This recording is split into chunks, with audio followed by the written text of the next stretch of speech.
Kasama po natin ngayon si kaibigan natin Winding Linyo guys, no?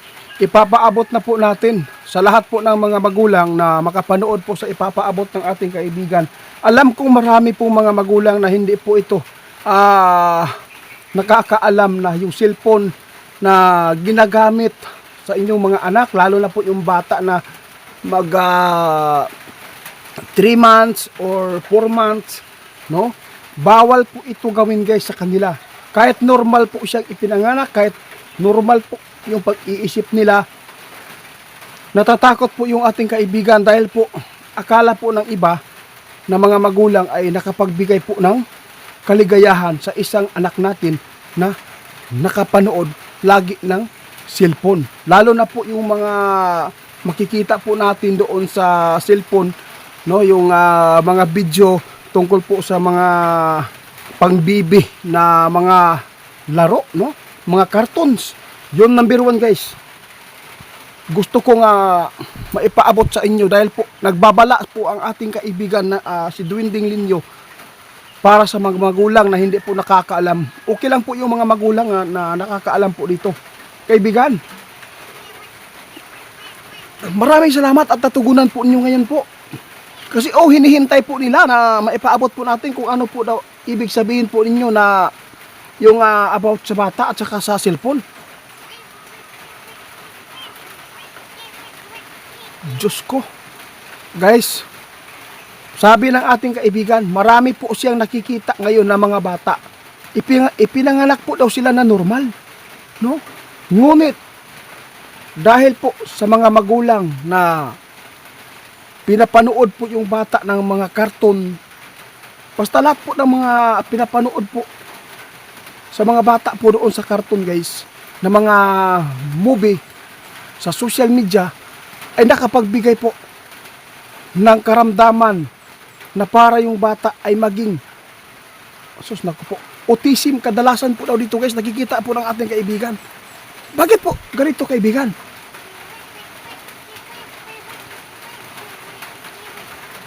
Ang iba daw guys, no, hindi makapaglakad kahit aabot po ng 4-year-old, lalo na kahit 2-year-old, no, nabigyan po ng sakit. Kaya dapat po aware po talaga yung mga magulang ngayon. Huwag po ninyong hayaan na papanoorin ang inyong mga bata, lalo na yung mga bata na 5 months lang, 3 months. Huwag po ninyong pabayaan. Kasi po nakapagbigay po pala ng karamdaman. Diyos ko. Salamat kaibigan. Yung anak ko si Otso, mahilig sa cellphone. Pero nung ipinapaabot po ninyo noon, hindi ko na pinapanood. Yun po ang totoo guys, no? Kaya nagpapasalamat po tayo sa ating mga kaibigan dahil po yung masakit po sa magulang na anak natin, ipinanganak po na normal, tapos pagdating sa 2 years old at saka 1 year old at saka 4 year old, doon po ninyo guys malalaman kung bakit yung anak ninyo ay hindi po makapagsalita at hindi po makatayo ng maayos dahil pala sa impact sa cellphone. Paki-share ko ani sa video ani guys, nag-ingon si kaibigan natin na Winding Linyo, no? Na dapat po nag-alala po ako kaibigan. Diyos ko po, Diyos ko. Kadaghan pa naman, libo-libong tao na pinapanood po nila ang kanilang anak. Ngayon ko lang naiintindihan guys, yung cellphone hindi maganda sa kalusugan, sa bata at sa utak at sa mata.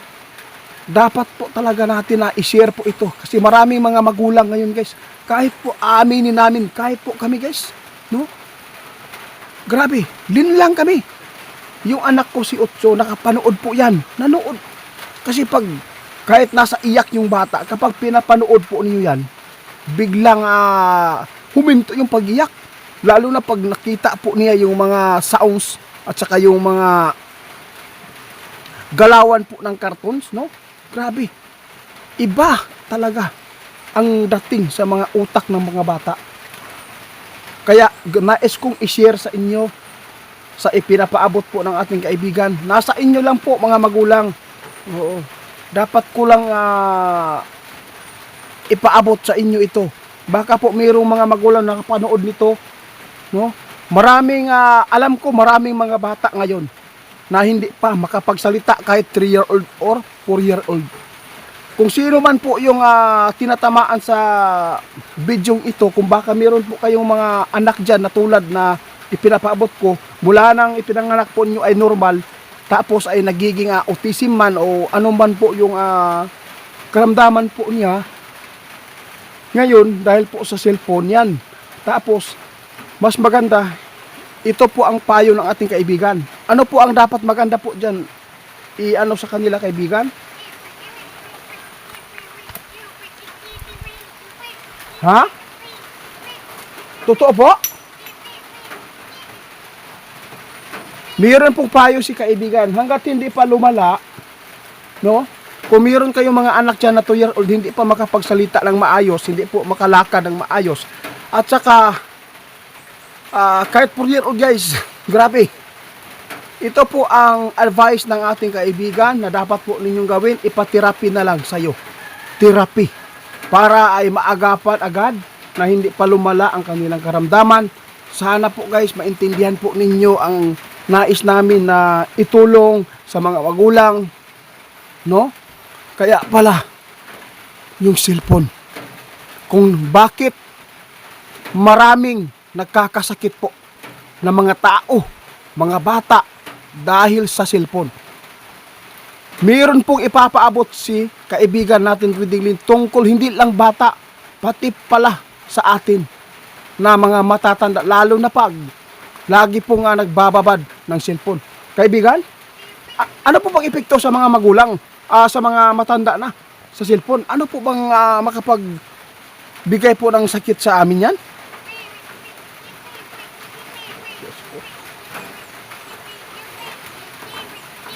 Pati matanda.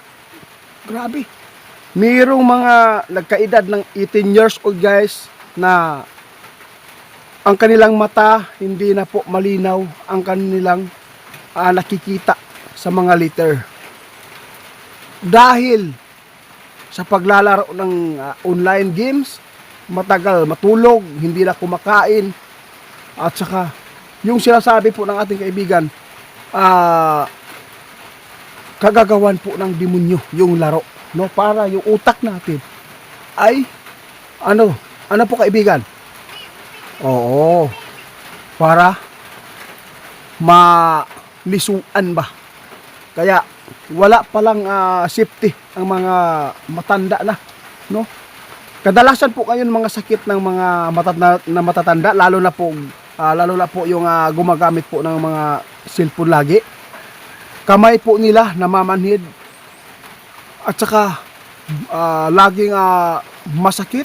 Hindi po inyo na mamalayan yan po yan guys, na akala po ninyo ay normal lang yan, dahil pala sa cellphone yan.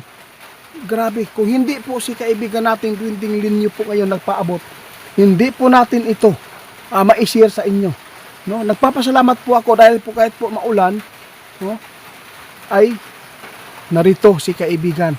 Paki-share guys para po sa mga bata. Luoy ang mga bata, normal gipanganak pagdako, tungod di ito sa cellphone. Akala po ng magulang ay nakapagbigay anong tawag dito? May lamok.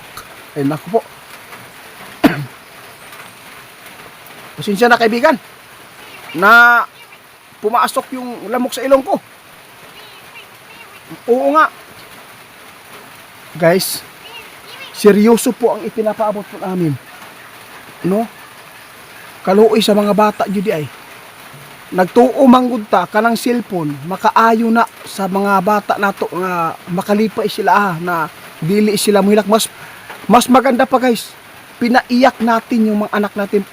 Kahit na umiiyak yan, pabayaan po natin, wag po natin papanoorin po ng sinasabi po ng ating kaibigan, yung mga karton na pag-aliw sa mga bata.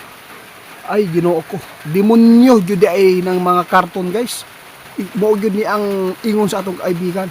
Kasi pag nabigyan tayo ng problema sa ating anak, alam mo ba kung sino ang sinisisi natin? Yung iba, kung